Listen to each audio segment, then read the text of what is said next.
Hey everyone, and welcome back to the Couch Buddies. Today, grab your umbrellas, we will be going full metal worm. And we'll also be doing some Sherlock Dog style investigations and many more. Stick around, we'll be right back.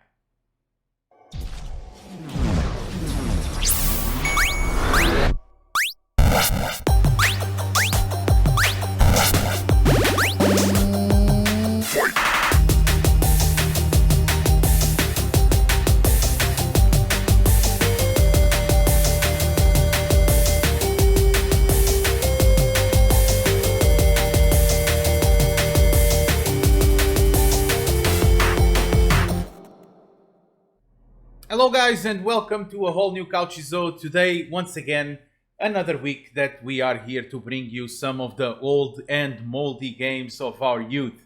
We hope that you had a very good week, and today we'll start right off with a system that we haven't been showing it enough love as it should, because it was my first system, but somehow we, or at least myself, I don't really talk about these games or this system or games for this system that much. So today I'm going to kick right off with a game for the ZX Spectrum called The Curse of Sherwood from 1987, and it was developed and published by Mastertronic. So this is a game from the very well-known ZX Spectrum games author Derek Brewster. The Curse of Sherwood, as many might have just recognized by the name of the Sherwood Forest, is based on the Robin Hood story. In this title, the forest is cursed by an evil cult called the Sagala, which is striking fear in the hearts of its inhabitants. The only solution is calling Robin Hood to help, and Robin Hood, that was very busy on a barbecue that weekend, sent his trustworthy friend Friar Tuck to help. Obviously, Robin Hood was not busy in a barbecue. There's a whole, bunch of story behind it why he wasn't there. But anyways, that's not really the point. You guys will have the time to find out that story as you play the game. So, Friar Tuck gets immediately down to action using his religious powers, although initially it's just a sword, to take down a series of gruesome enemies while roaming through the maze of the forest in order to achieve its final goal, which is defeating the priests of Sagala. While attempting to do so, we will be able to pick up weapons from the fallen enemies, but also pick up their objects as well. And this will give us a great help while bushwhacking through Sherwood. Now, this arcade bushwhacking is a great word, man. It reminds me the times of Swashbuckler from the Curse of Monkey Island. It reminds me the of series the of Monkey Island in WWF. Oh yeah, that too. Oh, yeah. That too. Those two. Indeed. This arcade adventure game, that in my opinion is what this type of genre, or is the type of genre that the ZX Spectrum did really well. I would say, similar to Saberwolf in some way, but I'm sure that some might see it differently, especially when the experts on ZX Spectrum drop by the comment boxes, as they usually do, and we will hope that they do once again to comment another great ZX Spectrum game. And although I was very young playing this game, I think this was the exact moment that I started to really get into RPGs in general. This is not really an RPG, but it's the kind of the layout of the game that remembers the first, initially, or the early games of the top-down RPG games, kind of like, Zelda, and so that reminds us of Zelda. And, the whole medieval theme with warriors, sorcerers, knights, it was something that, really fascinated me as a kid. So for me, it was a great experience, and obviously it paved the way for me into liking this genre of games and similar. So once again, it was one of those games that had very disappointing reviews. One of the most relevant downsides was the fact that there was some bugs, and that in many occasions would get you stuck on, walls, trees, and this was due to unfinished code. Although information about this game is fairly limited, I had to really roam around some really dedicated ZX Spectrum websites to find, especially the backstory of this game, because there's no such thing on Wikipedia about this type of, or at least this particular title. It was that even back then, it was not a full-priced game. It launched at roughly £1.99 in the UK, which is taking into account inflation. It's around £5 today. So it was not a full-priced game though, and I guess that because of that, it ended up being acceptable that the game would have some downsides. But I do remember it quite fondly, walking around with Friar Tuck, like shooting stuff, you know, throwing sword, not throwing the swords, but hitting them with the sword, slashing the enemies.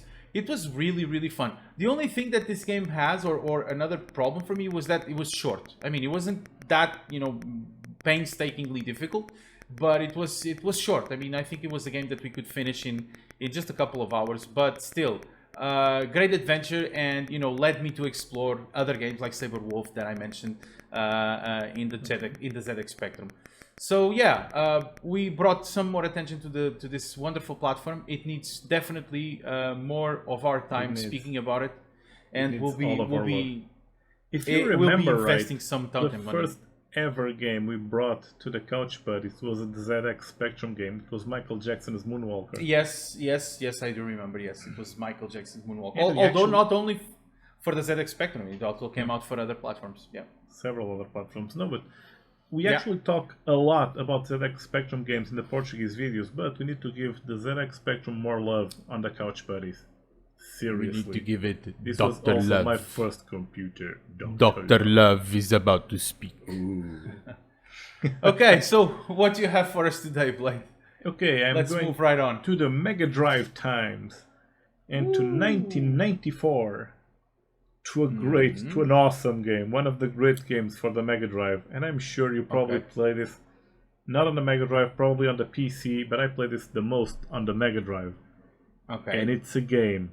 It's a fantastic and stupid game called Earthworm Jim. Oh. The Earthworm with the robot suit. Of course. This game, like many others of its time, was, imagine, a platformer. Okay, a very good platformer though. An excellent platformer, an awesome platformer, because they had the freedom to do whatever they wanted with this game. I'm sure of this, because the hero of this game is an earthworm, a simple worm that's in a robot suit. You have a gun to shoot the enemies, and you can grab yourself, the worm, and use yourself as a whip. Yep. Or use the whip to latch onto stuff and to swing around the levels. It was so awesome. Oh yeah. And the levels were pretty cool. They were imaginative and they were different, and the game wasn't linear.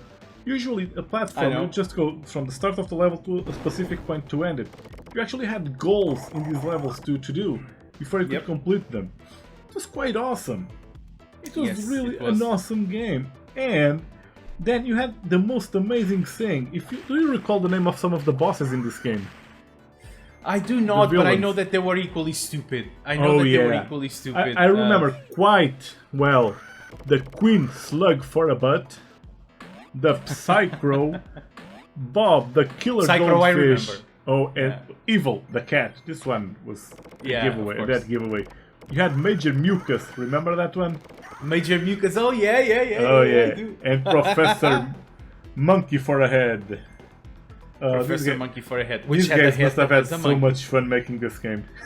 Yeah. No, I mean, the game is absolutely spectacular. I know that back in my day, and as I said, I mean, back in my day when I was probably one of the few in my group of friends that had a computer, because computer were expensive things back then. Yeah. Although I never had the console, which was the obvious and most, the cheapest option. Since I already had a computer, my mother would refuse and my father would refuse to buy me any other, gaming systems and such. But when I would visit friends, obviously, this was one of those games that, I mean, Earthworm Jim, I remember these two particular games, or 2D games, Earthworm Jim and Comic Zone, were two of those, like, the best Mega Drive games, or some of the best Mega Drive games that I ever played. And, with the exception of Sonic and all of that, which is, the usual stuff that we already know about. But Earthworm Jim, what a game, definitely an excellent recommendation. And I did play it recently on my emulator, on my emulation machine that I have downstairs on my TV. I have my Xbox controller with RetroArch, and I just fired it up, and I play the Mega Drive version quite often. It's a really great game. So good. If anyone hasn't played this one, just please do yourself a favor and play this one. Exactly. It's you have to go really that good. And enjoy it. Just enjoy this game. Indeed. So, I'm going to move on to the next one, and of course, I could not let another episode go without talking about a very good point-and-click game. Obviously. So, another point-and-click, and one of those that it's also so special. It's so great, and it's based on one of my favorite comic movies that from the 90s. So, what am I going to talk about? I'm going to talk about Ace Ventura from 1996. This was for Windows 95. This was developed by Seventh Level and published by Bomico Entertainment Software. Now, such a nice game. It's like, I mean, this game starts off immediately. As soon as you put the CD on the computer and you start installing it, man, it starts the theme song of the game. Ace Ventura. Dun, dun, dun, dun, Oh, dun, yeah. dun. Bad detective all around. He doesn't even have a girl. And man, it's just amazing. And then It's Ace Ventura. you get to the intro, and the first thing that he starts doing is yodeling with his ass, like, oh, like, and it's so nice. Do you It's so remember nice. that scene on the second movie where the guy just goes all the way on top of the mountain looking for Ace Ventura? He says, "Where's Ace Ventura, the American, the guy who speaks from his ass?" And the guy says, "Ah, that one." Exactly. I mean, you have it starts immediately with him climbing on. It has that scene, like that exact scene that you're talking about in the game. But well, So awesome. this was based off the animated series that was then obviously based off of the movie starring Jim Carrey. Ace Ventura is a very simple point-and-click game, one that it was definitely made for beginners of the genre. Directed by the same person that directed the animated series, as well as the same voice actor that did Ace Ventura, Michael Dangerfield, in the animated series. Of course, it has tons of mini games and some puzzle, and some of them puzzle-like. But the star of the show is really the humor. We got used to it on the movies, and I feel like they did an amazing job capturing this into the game. The game has more cinematics and dialogues than actually has gameplay, but while for many this might sound like something bad, I must say that not only is captivating, but it also compels you to advance in order to see the development of this hilarious story. We will be able to take Mr. Ventura for some detective action in 3 chapters, where we will be solving several cases that involve wild animals. The game is riddled with puns, pop culture's reference. There's actually a part that he's trying to get into a wooden hut in the North or South Pole. I can't remember exactly what it is. And he hacks the door with an axe and says, "Here's Johnny!" Oh, yeah. So, as well as some very dirty jokes that you can only hear in the game by unlocking by the way of just turning the parental control off. So there's a parental control on this game. If you turn it off, you get the full experience with very, very sexual jokes, and some of them, really adult-rated. As I mentioned previously, while the game is fairly easy, as we get literally tons of hints on the scenario itself, and there's not really a whole lot of objects, around to combine and then advance in certain situations. It's the puzzles that make up for the most of the gameplay. Despite that there are a lot of dialogues and they are mandatory, they really don't change anything on the course of the story, but besides being there for the plot purposes and to make you laugh, honestly, because the dialogues are so funny. I mean, they did a really, really good job capturing that environment into the game. But then, after all this, easy gameplay experience or whatever, there's this final puzzle on the server room, and my god, that was literally diabolical. I will let you guys play it until the end and see it for yourselves, because wow, it was really difficult. And after, experiencing such a great game that was very relaxed, easygoing, and you get to that final puzzle on the server room, it's just so crazy. There's actually a trick to pass that puzzle in one go, but I'll let you guys play for it. Suffer like I suffered when I was like 14 or 15 years old with this game. Exactly. I'll let you feel the pain and then you can go for it. Graphically speaking, for a game that runs on 256 color mode, it's impressive. It's great cartoon-like models with sickly hilarious animations and the soundtrack. I mean, oh my god, the soundtrack. I was just singing the theme song to it. It's just amazing. Unfortunately, it's one of those games that is not available on digital platforms. Much to my surprise, I think that GOG should have picked this up because it's such a great game. But Uncle Google to the rescue, and you guys can just, basically get it very, very, Google very Ace simply. Ventura game. Exactly, Google Ace Ventura game, and you'll be able to find it. It's great. It's awesome. probably you'll find the ISO, because this requires really the CD, because of all the cutscenes and everything like that. Don't get any downsized copies or ripped copies. Just try to get the something, full experience, because the game is just like amazing. it's just amazing. worth it. And even the voice actor, he really has a voice that is similar to Jim Carrey, which made it even better. So I mean, it's actually absolutely great. You know the first image that pops in my mind when you talk about Ace Ventura? The thing in Ace Ventura. Alrighty then. No, the thing that happens in Ace Ventura in Africa when he's coming out of the robotic rhino, and you just see the little hole with the light, and it goes like. I gotta tell you that it's so awesome. movie wise, Ace Ventura, I've seen the first one, I loved it, but I didn't really get much of a pull from the other ones. I'm not sure if it's about the quality. So awesome. I did get a lot of pull from the first one, loved it, but the other movies I don't really find a lot of fun into it. But again, it's just my personal opinion. So anyways, the fun part on the first one is when he starts just chewing gum when he finds out what he finds out about the police captain. I'm not going to ruin this if you haven't watched the movie, guys. No. Yeah, exactly. Don't ruin one. it. Don't spoil it. Don't spoil I it. won't. So I think that it's time. I think it's time for the. We don't have a jingle for this one yet. We don't have a jingle for the air freshener moment. No, okay, fuck. Just stop it. Stop it. Stop it. What do you have for us today on the air freshener moment? Please go right ahead. Okay, a really big breath of fresh air from 2021. Oh, it's this year. So the game came out this year. Yeah, I just found this game out a few days ago, and I have to tell you, it's a relaxing game, and I love it. Okay, what's the name? Rain on Your Parade. Where did I see that? Was it Game Pass? Yeah, it's on Game Pass. It was Game Pass, yeah, well, right, exactly. This game is actually quite simple, but it's quite awesome and quite addictive. You just play a small cloud with a dream to rain on stuff.